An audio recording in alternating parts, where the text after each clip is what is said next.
You're watching Action News Now. Storm Tracker weather. Coverage you can count on. There is a squirrel enjoying a lunch today in the sun. This was taken at Lower Bidwell Park. Beautiful wildlife of Butte County. I love this. I'll never get sick of squirrel watching out and about in the Chico area. Patrick, today was a good day to do it if you like doing that sort of thing.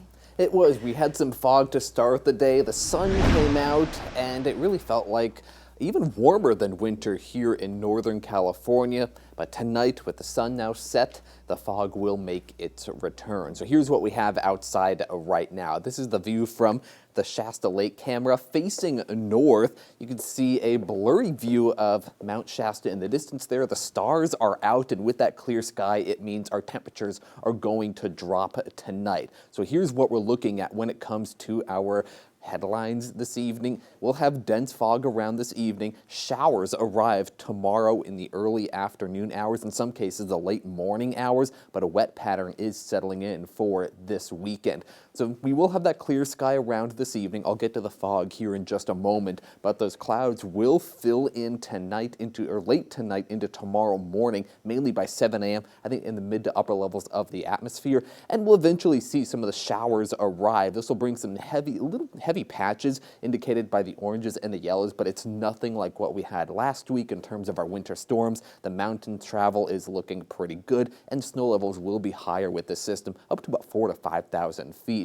We'll see those showers continuing throughout the day tomorrow by 6 p.m. Some heavier rain possible in Redding, but that does break away pretty quickly. This isn't a very strong storm. Up to about a quarter to half an inch of rain in the valley itself, and not a lot of snow falling in the mountains either. So again, we don't have any travel concerns or major whiteout conditions.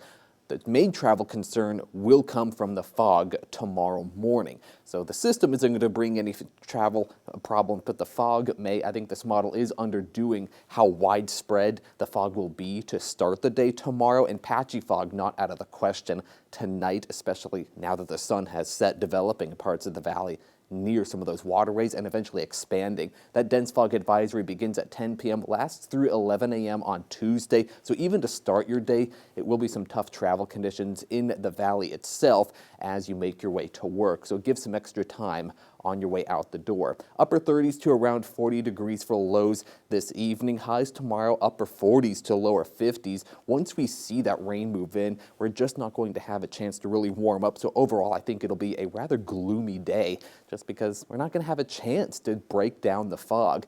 But even heading into later this week, we will have a ridge of high pressure keeping us dry on Thursday, but several systems will roll in. But notice they're coming from the Pacific rather than the north, directly west, coming west to east. That will give us a chance for some rain, and it's going to be a warmer air mass as a result. So that will bump up our snow levels to maybe even the 6,000 foot level as those systems roll in. But that will give us a chance for rain every day from Friday on to Monday. So if you need to do anything outdoors, you may be able to do it Wednesday afternoon, but Thursday will be the driest day, temperatures in the lower 60s. That's when the ridge of high pressure is in full control, but it is going to be a rather soggy weekend ahead.